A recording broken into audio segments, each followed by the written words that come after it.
이번에 준비한 내용은 이준석 씨의 고발건을 제가 왜 계속 언급하는가, 이 내용에 대해서 말씀을 드리려고 하는데요. 지금 온라인상의 여러 가지 이야기들 보면서 저도 많은 그 흐름들을 보고 있습니다. 그러니까 뭐냐면, 이준석 씨를 좋아하는 사람들 입장에서는 쉽게 말해서 구질구질하다. 선거가 끝났는데 뭘 또 이런 식으로 물고 늘어지냐. 그러면 모든 선거구에서 다 물고 늘어질 수 있는 거 아니냐. 그러니까 그냥 입 다물어라. 이런 얘기가 지금 나오고 있는 상황이고, 또 저 같은 경우에도 그렇고, 또 이준석 씨에 대해서 비판적으로 지금 목소리를 내시는 분들은 그 말이 안 된다, 뭐 이런 식으로 얘기가 흘러가고 있는데, 몇 가지 우리가 헷갈리면 안 된다, 그런 내용이 좀 있어서 말씀을 명확하게 드리려고 하는 게 있는 거고요. 그리고 지금 오늘 방송에서 다 얘기 안 할 내용도 꽤 있습니다. 굳이 지금 제가 먼저 막 이것저것 얘기를 할 필요는 없죠. 근데 다만 어떤 식으로 지금 흘러왔고, 그리고 제가 왜 이걸 계속 얘기를 하는가, 그거에 대해서 좀 말씀을 드리려고 하고요. 그리고 중요한 건 이걸 뭐 구질구질하다 뭐 이런 식으로 얘기하는데, 일단 미리 말씀드리지만 축하합니다. 이겼잖아요. 어쨌든 선거를 통해서 민주주의 사회에서 저는 뭐 선거로 당선이 됐기 때문에, 그래서 그건 축하드리겠습니다. 근데 축하하는 거랑 별개로, 과연 그럼 그 선거 과정에 있었던 일들을 우리가 그냥 넘어가는 게 맞냐? 저는 그게 그냥 넘어갈 상황은 아니라고 생각을 해서 얘기를 하는 거니까요. 참고 부탁드리고요. 바로 한번 들어가 보도록 하겠습니다. 지금 뭐 여기서 개인 후보에 대한 얘기, 뭐 당에 대한 얘기, 이런 걸 다 빼겠습니다. 뭐 왜 선거를 졌냐, 뭐 이런 얘기를 하기 시작하면 밑도 끝도 없어지니까 그거 다 빼고요. 어떤 일들이 있었는지 제가 간략하게만 말씀드리도록 하겠습니다. 지금 화성을의 공영원 후보가 채널A의 법적 책임을 묻겠다고 얘기를 했었습니다. 4월 초에 허위 사실을 보도했다는 내용인데, 그럼 무슨 내용이었냐? 뭐가 허위 사실이었냐? 이것부터 우리가 봐야겠죠. 채널A에서 이런 내용을 다뤘었습니다. 민주당의 공영원 후보의 딸이 재개발구역의 아파트를 갭투자해서 논란이다. 이 내용을 채널A에서 보도를 했고, 공영원 후보 측에서는 이거에 대해서 법적 책임을 묻겠다. 심플하게 보시면 이런 내용이라고 생각하시면 되고요. 채널A에서는 이렇게 다룬 거죠. 송파구에 그 공영훈 씨 부부가 거주를 하고 있고, 이거는 실거주 목적이 아니라 갭 투자를 한 거다, 이렇게 단정지어서 보도를 한 겁니다. 그래서 공영훈 후보가 이렇게 얘기를 한 거죠. 딸은 한 번도 전세를 끼고 주택 소유한 사실 없고, 실거주 목적 외에 주택 투자한 적도 없다. 근데 채널A에서는 이런 허위 사실을 검증도 없이 보도를 하고, 이건 그냥 넘어갈 수 없기 때문에 언중히 언론중재위원회에 제소하고 법적 책임을 묻겠다, 이렇게 대응에 나선 거고요. 특히 이게 평상시도 아닙니다. 선거를 그것도 코앞에 두고 유권자들의 판단에 영향을 미칠 수 있기 때문에 이건 반드시 책임을 묻겠다는 입장을 전한 거고요. 당연히 그렇지 않겠습니까? 그래서 이게 언론중재위원회에도 제소가 되고, 그리고 선거방심심의위원회, 선방심위에도 이 불공정한 선거방송에 대한 시정을 요구하면서 심의 안건으로 올라왔습니다. 이렇게 보시면 되고, 이게 그냥 심플하게 굉장히 간략하게 말씀을 드린 겁니다. 그리고 나서 채널A가 어떻게 하냐? 이거 알아보니까 잘못된 것 같다. 이거 아니다. 내가 헛발질했다. 그래서 바로 이렇게 4월 5일에 바로 잡습니다 라는 보도를 냅니다. 채널A에서요. 그럼에도 불구하고 뒤늦은 사과에도 불구하고 법정 제재라는 중징계를 때려 맞는 거고요. 이렇게 증거가 나와 있습니다. 실제로. 그런데 중요한 게 뭐냐? 지금 이준석 씨 얘기에 대해 이렇게 할 때마다, 아니 채널A가 저렇게 얘기한 걸 인용했는데, 인용을 할 수도 있지, 틀릴 수도 있지, 당연히 그럴 수 있다고 저도 생각을 합니다. 근데 중요한 건 뭐냐? 채널A에 나온 내용을 이준석 씨가 다른 김현정의 뉴스쇼에 가서 인용한 게 아니고요. 순서가 바뀌어 있다는 겁니다. 이준석 씨가 김현정의 뉴스쇼에서 먼저 이 논란을 던진 거고요. 그거를 채널A가 받아서 보도를 한 겁니다. 일단 이것부터 헷갈리면 안 되는 게요. 지금 막 저들은 막 어떻게든 그 당선돼가지고 신나가지고 그 분위기에 찬물 끼얹기 싫잖아요. 그러니까 이걸 막 교묘하게 사람들이 얘기하는 경우가 보이는데요. 전혀 아닙니다. 헷갈리면 안 된다는 얘기입니다. 이준석 씨가 채널 그 김현정의 뉴스쇼에서 먼저 공영훈 딸의 그 갭 투자 이 얘기를 먼저 하고요. 그거를 보고 채널A가 보도를 했는데 문제는 그게 사실이 아니었다. 그래서 채널A는 뒤늦게 사과를 한 상황입니다. 그럼에도 불구하고 앞서 보셨듯이 법정 제재라는 중징계를 받은 거고요. 그러면 이런 상황인데도 이준석 씨는 이거에 대해서 정정한다거나 사과한다거나 이런 얘기가 없는 상황이란 거죠. 일단 여기까지만 보더라도 이게 좀 이상한데 이런 생각이 들지 않겠습니까? 그래서 민주당 경기도당에서 이준석 씨를 고발을 했습니다. 이거는 선거 낙선 목적으로 허위사실을 공표하고 후보자를 비방했다. 이 혐의로 고발을 한 거고요. 이게 문제는 뭐냐면 저 앞서 뉴스쇼에 나가가지고 얘기한 게 채널A에도 보도가 되고 사실 그것뿐만 아니라 지역에 있는 지역 카페를 중심으로 해서 뭐 맘카페라든지 온라인 커뮤니티라든지 사방에다가 엄청나게 빠른 속도로 퍼졌다는 것을 아마 보신 분들도 많이 계실 겁니다. 굉장히 빠른 속도로 퍼졌어요. 이게 문제는 뭐냐면 결국에는 이로 인해서 그 가족의 명예와 사생활까지 지금 피해를 받았다. 이걸로 엄청난 오해를 받았다. 그래서 이 경찰의 수사 결과를 기다리면서 끝까지 공영훈 후보는 대응해 가겠다. 이런 입장을 밝힌 거고요.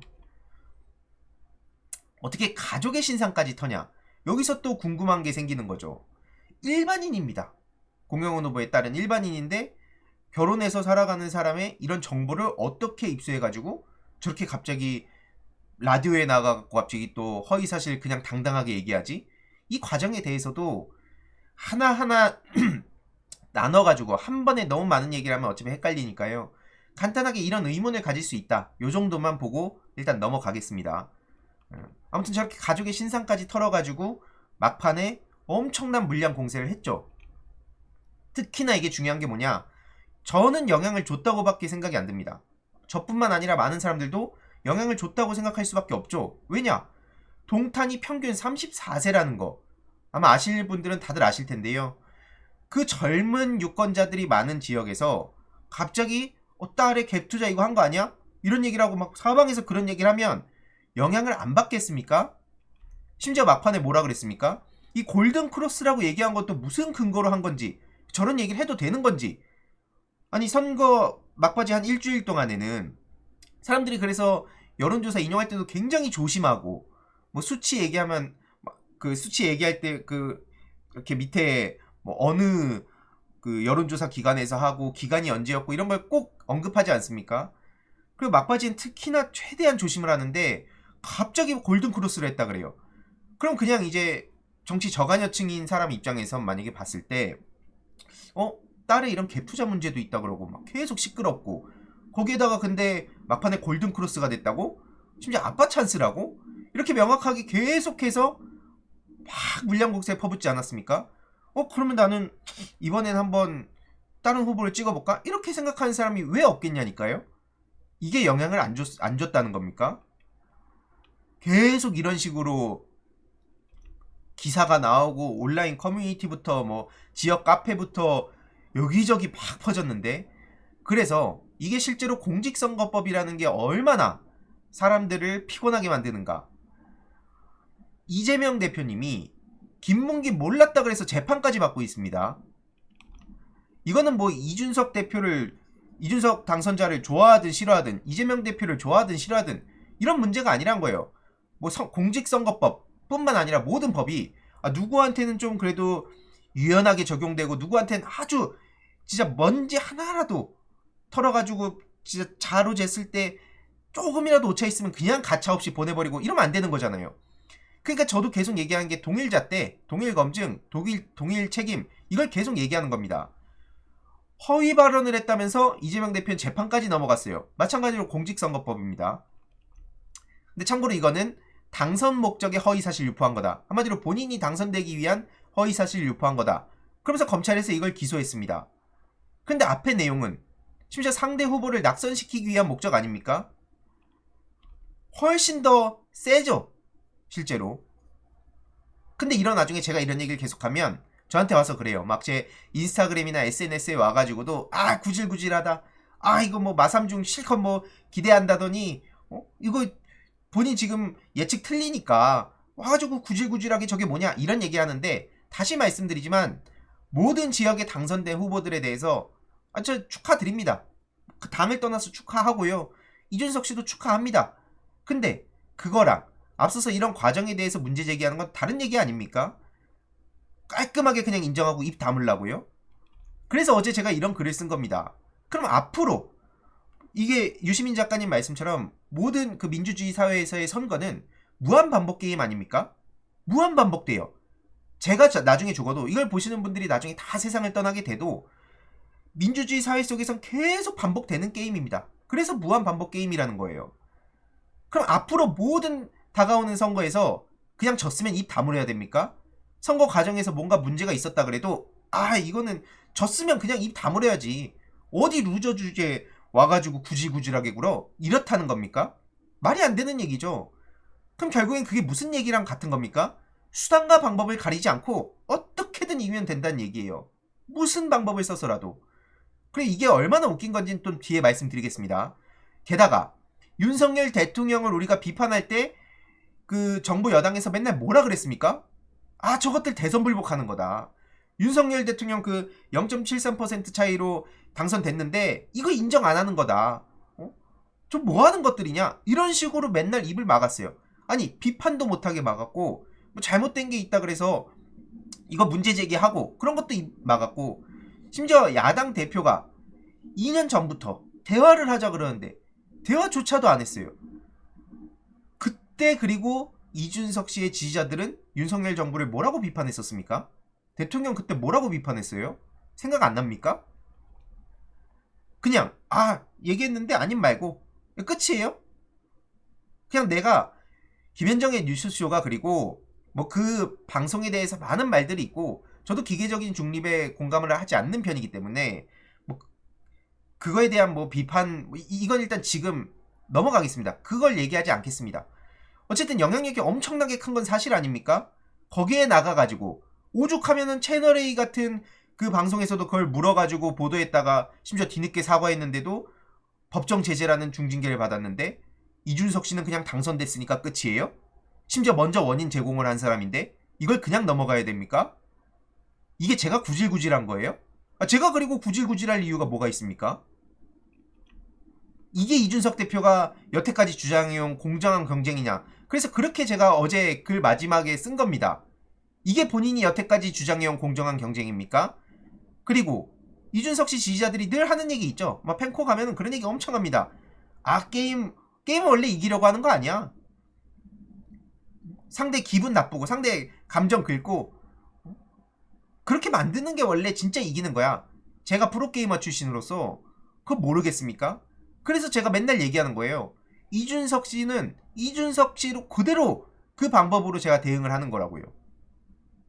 지금 굳이 제가 여기서 뭐 마삼 중이다, 마사 중이다, 심지어 요즘 뭐 맛삼 중이다, 맛사 중이다, DC 민겔부터 시작해서 이런 밈들이 막 나오고 있는데 저 언급 안 하겠습니다. 그런 거. 저 언급 안 할게요. 그냥 깔끔하게 있는 얘기들로만, 지금 여태까지 있었던 선거 과정에서 벌어진 일로만 얘기하겠습니다. 이게 공정한 경쟁입니까? 그리고 제가 그거에 진짜 10분의 1도 안 되는 정도의 수준으로 그동안 이준석 씨를 비판하고 여기저기에 뭐 있으면 알리고 그랬는데 그 지지자들이 뭐라 그럽니까? 이건 뒤에 좀 더 말씀드릴게요. 아무튼 이게 공정한 경쟁이냐 이거예요. 수단과 방법을 가리지 않고 이기면 된다. 저 프로게이머 때 그렇게 게임했습니다. 프로게이머라는 직업은 그래도 돼요. 그런 직업인 거고. 그러니까 임요한 선배가 그 홍진호 선배한테 3연봉 했을 때 비판을 설령 받을지언정 결국에는 프로게이머의 직업적 관점으로 보면 지극히 잘한 겁니다. 전략을 본인이 잘 짜고 심리전으로 설마 이번에 또 하겠어? 처음에 벙커링하고 두 번째도 설마 또 했고 세 번째 설마 또 했고 그걸 가지고 이게 뭐냐 허탈하다 라고 비판하는 사람들은 있을지언정 프로게이머 세계에서는 무슨 수단과 방법을 가리지 않고 이상한 그 게임 외적인 요소로 문제적인 행동을 하지 않으면 다 용인됩니다. 근데 그거는 게임의 세계죠. 그래서 제가 보면서 무슨 생각이 들었냐면 정치를 게임처럼 한다는 얘기 많이 하잖아요. 이준석 씨한테. 저는 어느 정도 막 전략 전술을 짜고 스타크래프트란 게임 자체도 우주 전쟁의 기술이라는 내용이에요, 그게. 그래서 전쟁의 기술을 다루고 막 전략을 짜서 판짜기 하고 내가 유리한 구도 만들어 가지고 막 고지전하고 막 견제하고 뭐 이런 거기 때문에 기본적으로 정치랑 연결된 점도 많다고 생각합니다. 정치 자체도 총칼 없는 전쟁이란 그 얘기가 있죠, 실제로. 문명 사회에서는 그렇잖아요. 근데 게임과 정치가 또 똑같다고 생각하진 않아요. 당연한 거 아닙니까? 그 게임에서는 스타에서는 상대를 섬멸하는 목적으로, 그래서 섬멸전이라고 부르는 거예요.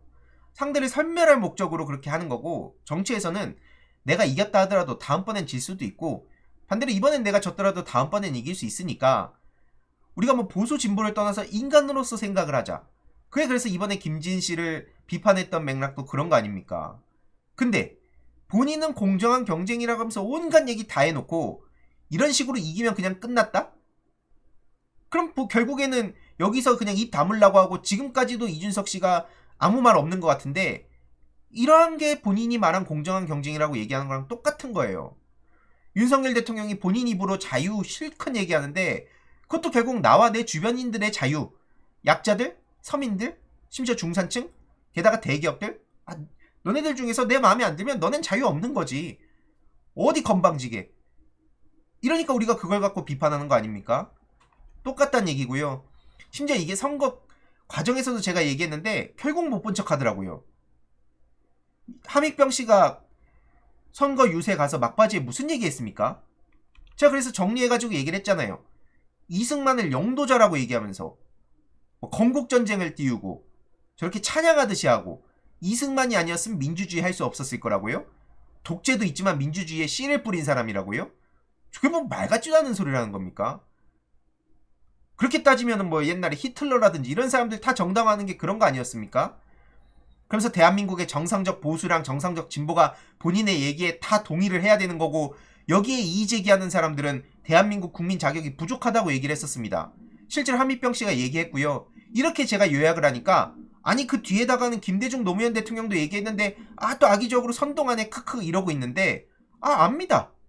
뒤에 저 얘기한 다음에 뭐 박정희, 김대중, 노무현 막 이렇게 얘기하는데 그럼 이 앞에 얘기가 없어집니까? 이승만 씨가 민주주의에 씨를 뿌린 사람이라 하고, 아니 이승만하고 건국전쟁을 찬양하는 건 둘째 치겠습니다. 근데 그 뒤에 얘기한 게 진짜 충격적이지 않습니까? 이의제기를 하면 대한민국 국민 자격이 부족하다는 말을 이준석 씨 바로 옆에서 했는데 아무 말도 안 하고 있습니다. 평소에 이준석 씨가 뭐라 그럽니까? 저도 굉장히 중요한 가치라고 생각하는데 자유와 다양성, 그래서 본인은 막 쿨하고 누구와도 대화 가능하고 토론도 가능하고 그런 열린 사회로 가야 된다고 본인도 얘기합니다. 그리고 저도 그런 사회가 돼야 된다고 생각을 해요. 근데 옆에서 저런 이의제기하면 대한민국 국민 자격이 부족하다, 이게 무슨 얘기입니까? 내 말에 토다는 놈은 대한민국 국민 자격 없는 거야, 이 얘기 아닙니까? 이게 윤석열 정부 이틀막이랑 뭐가 다른 거죠? 똑같은 얘기 아닙니까? 근데 옆에서 아무 말도 안 했어요 그때. 그리고 제가 이거 문제 제기했고, 심지어 이준석 씨가 늘 새로 고침하면서 들여다본다는 그 펜코에서도 이 얘기가 올라오기도 했었습니다. 근데도 그냥 못 본 척 했어요. 왜? 선거 코앞에 두고 내가 이 얘기를 하면 여기에 말려 들어갈 것 같으니까. 이게 그냥 별거 아닌 걸로 그 본인은 그냥 넘어갈 수 있다고 생각하나 본데 착각이고요. 이건 제가 오늘 이 정도로만, 이런 일이 있었다 정도로만 한번 방점 찍고 나중에 좀 더 얘기하겠습니다. 본인이 입대면 앞으로 다가오는 대선이든 지선이든 뭐 총선이든 계속 본인이 이런저런 얘기 할 거거든요. 그때 제가 이 함익병 씨 바로 옆에서 이런 얘기했던 거, 선거 코앞이라고 침묵한 이 내용 제가 그대로 얘기하겠고요. 옆에 가족분들 오셔가지고 저렇게 눈물 흘리고 좋습니다. 뭐 아들이 귀가하지 않는 시간에 가서 청소하고 뭐 이걸, 그래서 일각에서는 40대 아들 뭐 이런 얘기를 막판에 막 눈물 뭐 이런 얘기 있어요. 저희 그런 얘기 안 하겠습니다. 저도. 근데 제가 무슨 얘기를 하고 싶은 거냐면, 이준석 씨를 지지하는 사람들이 평소에 이준석 씨를 뭐라고 띄웁니까? 논리, 이성, 합리, 객관, 팩트, 뭐 과학적, 막 그런 식으로 마치 전혀 감정 1g도 막 치우치지 않고 객관적으로 거의 무슨 신인 것 같아요. 보면 그런 식으로 막 멋있는 보수고 합리적이고 치우치지도 않고. 근데 민주진영 저거 봐라, 맨날 막 눈물 쏟고 감성 발휘하고 떼법 정치하고 그러면서 지적하는 것 중에 막 민식이법 같은 게 있지 않습니까? 사람들 막 감성 발휘했다. 그래서 제가 이때 이런 얘기를 했던 거예요. 그때 당시에 제가 마3집이라 그랬는데 이걸 가지고 또 막 엄청 난리치더라고요. 다시 한번 묻겠습니다. 본인이 위기에 몰리니까 저렇게 기자회견을 하면서 눈물 콧물 마스크로 닦고 이런 모습은 감성팔이 아닙니까? 여기엔 또 감동 엄청나게 받았다 그러면서 역시 마음까지 울려. 와, 우리 하버드 천재 준석영은 토론도 잘하고 정말 날카롭고 예리한데 이렇게 사람들의 마음까지 울리는 재주가 있어. 야, 진짜 대단하지 않아? 본인들 그렇게 생각하는 거 알겠는데요. 그럼 여태까지 민주진영 사람들이 눈물 흘리는 거에 대해서는 왜 집적이라고 조롱했습니까?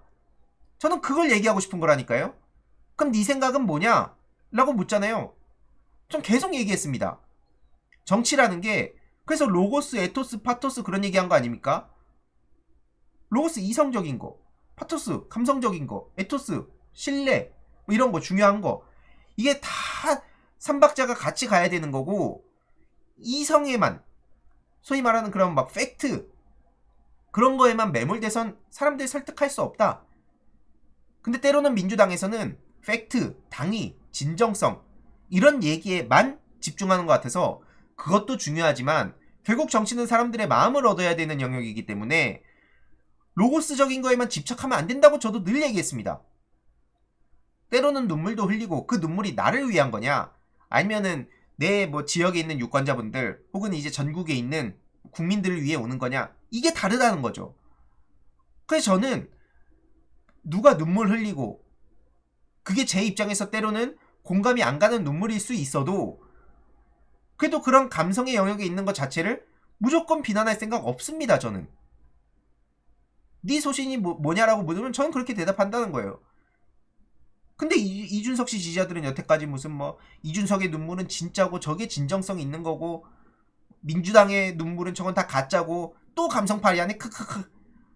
이재명 대표 우는 거 봐라 저거. 야, 또 저거 포퓰리즘 하려고 그런다. 이게 얼마나 말이 안 되는가를 알리고 싶은 거고요. 무엇보다 이준석 씨는 됐다, 이것도 나중에 좀 더 얘기하겠습니다. 굳이 뭐 지금 제일 중요한 게 아니니까요. 그래서 제가 이런 걸 다 보면서 차곡차곡 잘 모아두고 있습니다. 나는 황희도 저 XX 정계 입문할지 안 할지 모르지만 마3중부터 조롱 플러스 선동하는 수준. 장예찬처럼 업보 청산할 날 반드시 온다. 일단 제가 뭐 장예찬 씨처럼 뭐 야설이라든지 이런 뭐 저는 그럼 굳이 얘기 안 하겠습니다. 난교 예찬 뭐 이런 거 저 안 하니까요.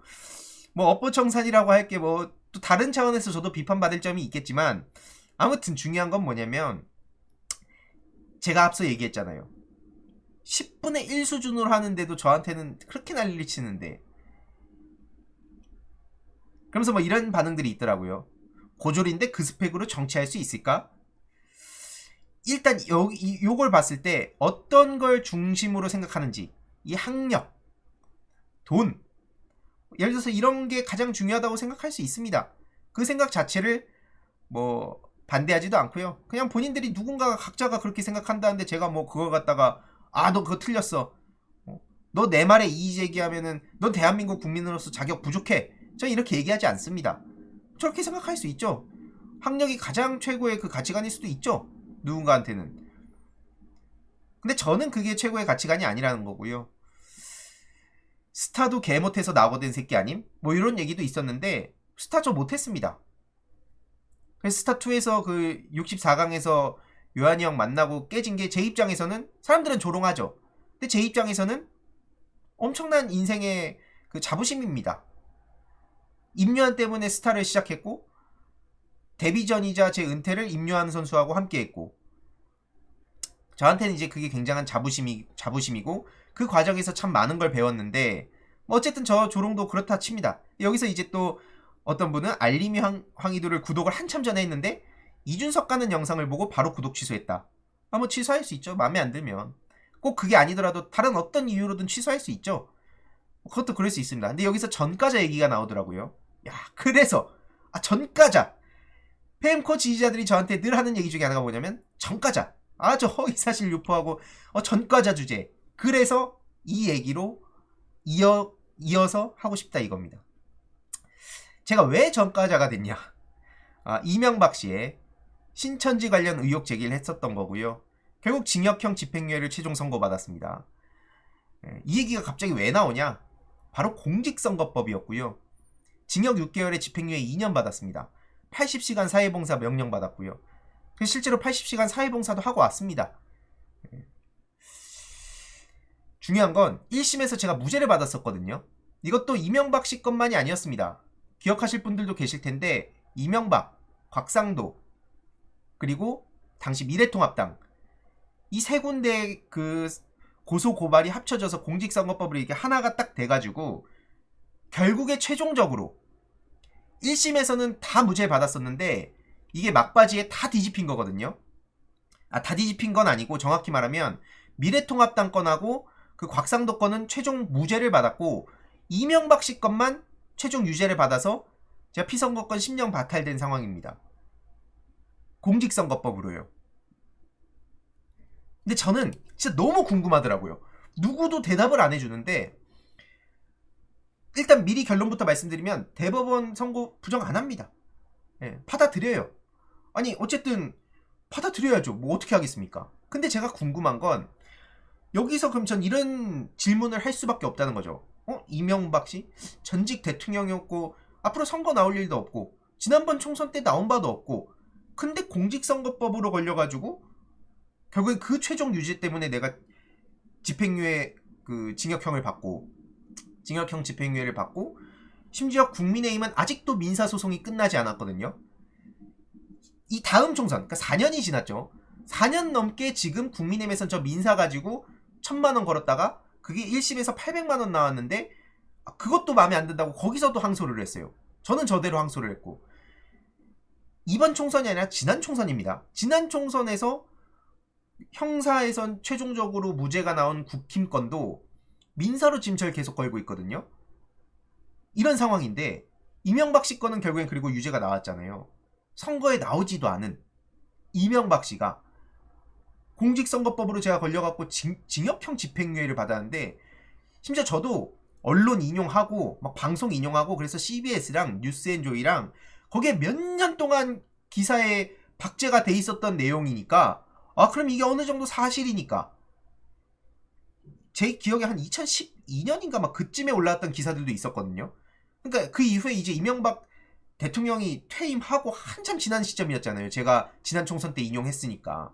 그러니까 몇 년째 여기 언론에도 나와 있는 거니까 어느 정도 이게 근거가 있으니까 계속 남아있겠지. 아니면 지금 저 채널A처럼 중간에 사과하고 정정하고 내리고 뭐 그러지 않았을까? 라고 생각을 하고 이것저것 찾아가지고 저도 파악을 한 다음에 방송에 그 제 채널에서 언급을 했는데 저한테 뭐라 그랬냐면 뭐 몇십만 유튜버 인플루언서의 영향력이 있고 뭐 이게 뭐 심각하게 뭐 명예를 훼손하고 막 그런 식으로 얘기를 하면서 결국엔 제가 유죄를 받았어요. 그럼 제 입장에서는 당연히 물을 수 있는 거 아닙니까? 그래서 제가 계속 얘기를 하는 거예요. 통일자 때 들이대달라. 제가 뭐 다른 거 바라는 게 아닙니다. 심지어 이준석 씨 같은 경우에는 상대방 후보의 당선 낙선 여부에 굉장히 큰 영향을 끼치는 상황 아니었습니까? 아니 이게 뭐 저를 좋아하든 싫어하든 문제가 아니라고 생각합니다. 이거는 실제로 심플한 거죠. 간단히 말씀드리면 이명박 씨는 선거에 나오지도 않았는데 제가 공직선거법으로 피선거권 10년 박탈되고 징역형 집행유예를 받아가지고 지금 이런 상황까지 왔는데 받아들입니다. 근데 이준석 씨는 심지어 제 개인 채널보다 훨씬 영향력이 큰 김현정의 뉴스쇼에 나가서 먼저 원인 제공을 했어요. 그래서 그게 막 채널A부터 여기저기 막 퍼졌습니다. 근데 채널A는 뒤늦게 사과를 했어요. 그럼에도 불구하고 법정 제재를 받았어요. 그럼 이게 상식적으로 우리가 생각했을 때 이게 어떻게 돼야 됩니까? 이거 문제 제기한 거 당연한 거 아닙니까? 그래서 제가 어제 이런 글을 쓴 거고요. 참고로 계속 말씀드리지만 저 대법원 판결 부정할 생각 없고 모든 언론사랑 방송사랑 유튜버, 정치인들한테 그냥 같은 잣대를 들이대길 바랄 뿐이에요. 그게 답니다. 아, 나는 억울하다. 없습니다. 깔끔하게 받아들입니다. 다만 그 잣대가 저한테만 들이대지는 거는 누가 납득하겠습니까? 그러니까 모두, 심지어 제 개인 채널, 누군가는 이 채널도 영향력이 있으니까 더 책임을 강화해야 된다 얘기하는데, 저한테 그런 얘기 했었던 사람들이 있거든요. 실제로 저 선거 결과 나오고 그 대법원 판결 나오고. 근데 정작 그런 사람들도 훨씬 더 큰 채널 나가갖고 별의 별소리들 다 하고 모른 척 넘어가더라고요. 근데 진짜 웃긴 게, 와, 그런 데는 또 막 잣대가 달라요. 뭐 하다 보면 실수할 수 있지. 뭐 그런 거 갖고 꼬투리 잡으면 정치 영역 어떻게 평론 어떻게 하고 정치 어떻게 하나. 근데 나 깔 때는 그렇게 신나게 까던 사람들이, 막 신나갖고 숟가락 얹던 사람들이, 본인들의 잘못에 대해서 제가 조금만 얘기하면 별거 아닌 것 같다가 진영 논리에 빠져가지고 꼬투리 잡는 사람으로 만들어요. 그건 그냥 못 넘어가죠. 당연한 거 아닙니까? 제 채널이 영향력 있다고 판사가 생각을 했다면 앞서 말씀드린 그 CBS 김현정의 뉴스쇼라든지 혹은 다른 방송들, 공중파 방송 말할 것도 없고요. 그런데 책임감을 훨씬 더 세게 대달라 이겁니다. 나를 봐달란 얘기가 아니라 기준 엄격하게 가면 좋다니까요. 저는 개인적으로 너무 빡빡하게 가면은, 그러면 또 막 표현의 자유랑 우리들의 막 생각을 조금이라도 꺼내기도 어려운 사회가 되기 때문에 그거에 대한 우려를 하고는 있지만, 그 잣대를 들이댈 거면 좀 제대로 들이대달라 이 얘기입니다. 그래서 또 이런 얘기가 나오죠. 거의 필살기처럼 나오는 얘기예요. 저 황희드는 저거 이준석한테 열등감을 느껴서 그래? 진짜 어이가 없네. 아무것도 안 되는 새끼. 계속 말씀드리지만 학력을 기준으로 하면 당연히 안 되죠. 나는 다른 길을 걸어왔는데. 그럼 제가 역으로 이건 이렇게 볼 수 있다고 생각합니다. 저런 거를 나름 이제 본인들은 타격이라고 생각해서 계속 얘기하나 본데, 이게 좀 웃긴 거죠. 이게 물론 이제 자존감이 굉장히 떨어졌다가 막 철학하고 뭐하고 하면서 저도 이제 그걸 극복하는 과정이 있어서 이제 예전이었으면 이거에 많이 긁혔을 수 있습니다. 근데 이제 저는 무슨 생각을 했냐면, 그러면 같은 잣대대로면 이준석 씨 스타하는 것도 나름 젊은 척 하려고 막 올렸었더라고요. 오세훈 캠프 때인가?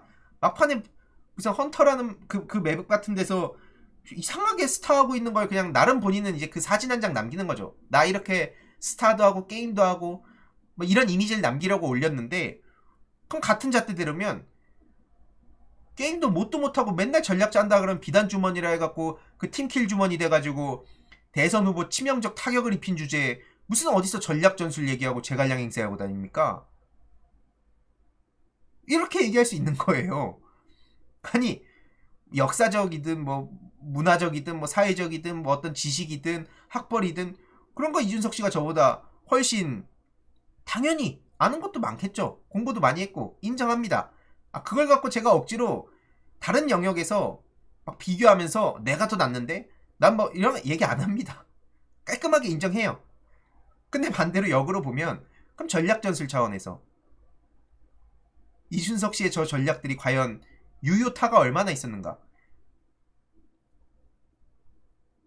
뭐 정치를 게임처럼 한다면서 게임 친화적인 정치인인 것처럼 열심히 또 어필하고 다니는데 전략 전술의 기초도 잘 모르는 것 같고, 그러니까 뭔가 본인이 암기해온 건 잘 얘기하죠. 근데 그게 아니라 실제로 어느 타이밍에 진출해야 되고 어느 타이밍에 어느 구도에서 싸워야 되고, 심지어 매번 이기면 안 됩니다. 이게 게임이란 것도 마치 모든 판을 다 이겨야 되고 조금 손톱만큼이라도 이라도 상대방한테 허점을 내주면 지는 거다라고 생각하는 건 전형적인 깨말못이에요. 이건 프로게이머 입장에서 얘기를 하는 겁니다. 그럼 또 이렇게 얘기하겠죠.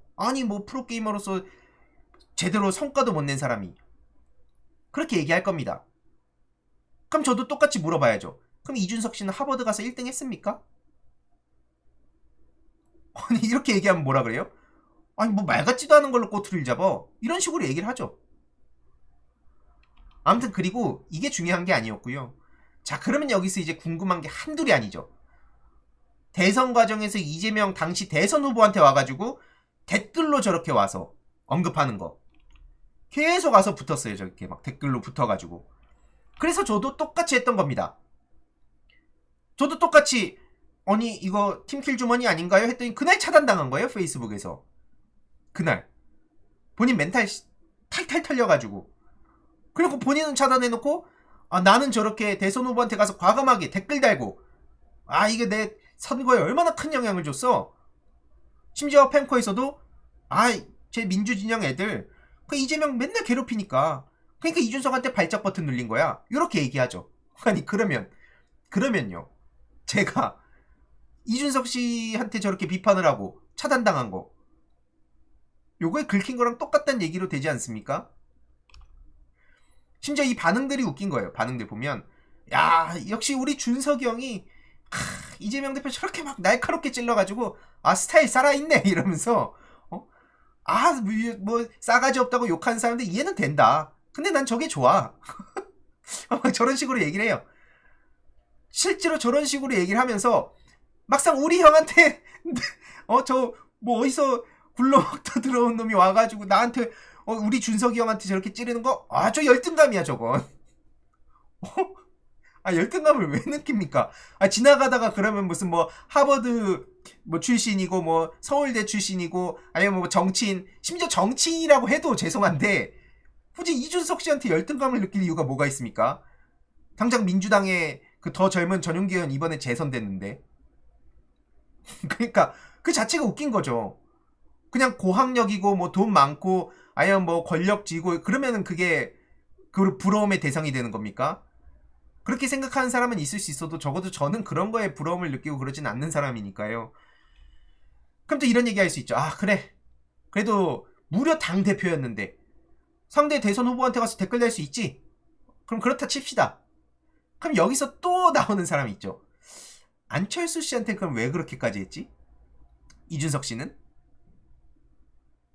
아 본인이 저렇게 선거에서 져가지고 그런가? 아, 맨날 뭐 통과 제리 타령했었잖아요. 안철수 씨 그렇게 자극했잖아요. 제가 대선 과정에서 아직도 기억나는 게 안철수 당시 후보의 부인 그 코로나 걸렸다 그랬는데 그걸 갖고 또 뭐 그때 조롱을 했었나 그래서 그것도 많은 비판을 받았었거든요.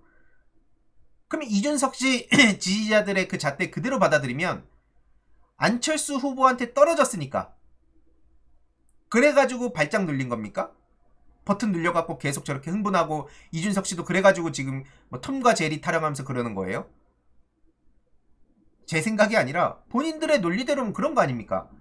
그래 뭐 저는 뭐 그래 뭐 치워 체급도 안 맞는 놈이라고 치고 치워요.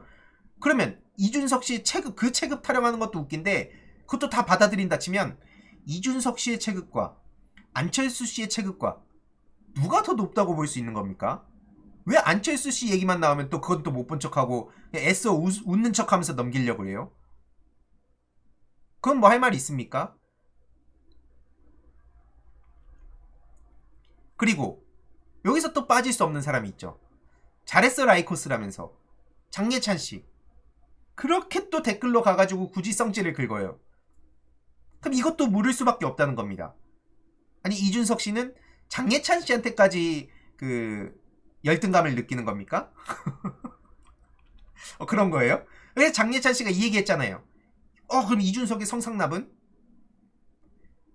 앞서서 방송 내용 쭉 보신 분들은 아시겠지만 제 이준석 씨의 그 성상납 의혹, 성액관 꺼내지도 않았습니다. 그 안 꺼내도 할 말이 너무 많아가지고. 참고로 그 7억 투자 각서가 굉장히 중요하지 않았습니까?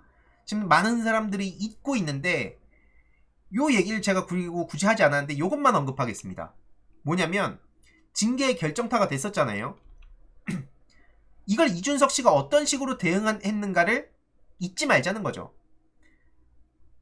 그때 당시에 고민정 의원이 이준석 씨한테 뭐라 그랬습니까? 성상납 의혹을 지적하니까 이렇게 답변을 했죠. 아, 어떤 유튜브 보는지 알겠다. 이게 무슨 의미입니까? 한마디로 그 가세연에서 그 의혹 제기했는데 그러니까 난 그 대꾸할 필요가 없어. 이런 얘기를 하는 거죠. 그럼 여기서 저도 물을 수밖에 없다는 겁니다. 그럼 본인은, 아니, 고민정 의원이 당시에 가세연이라는 유튜브 채널에서 나온 내용을 인용해서 질문을 했더니 어떤 유튜브 본지 알겠다면서 전혀 논점이랑 안 맞는 답변을 하고 그냥 무시하고 넘어갑니다. 아직까지도 그거에 대해서 제대로 대응을 한 걸 본 적이 없어요. 이준석 씨의 특징을 아시는 분들은 아시겠지만 무조건 막 타먹는 사람입니다. 이게 막대사수라고 제가 다스베이다 나가서 한동훈 씨의 특징이랑 엮어갖고 얘기를 한 적이 있었는데, 한마디로 마지막 댓글은 무조건 내가 남겨야 돼. 키보드 배틀 세계를 좀 아시는 분들은 쉽게 이해하실 텐데 무조건 마지막 댓글은 내가 달아야 내가 이긴 거야. 내가 거기서 벗어나면 도망친 거야. 내가 진 거야. 이렇게 되는 게 있거든요.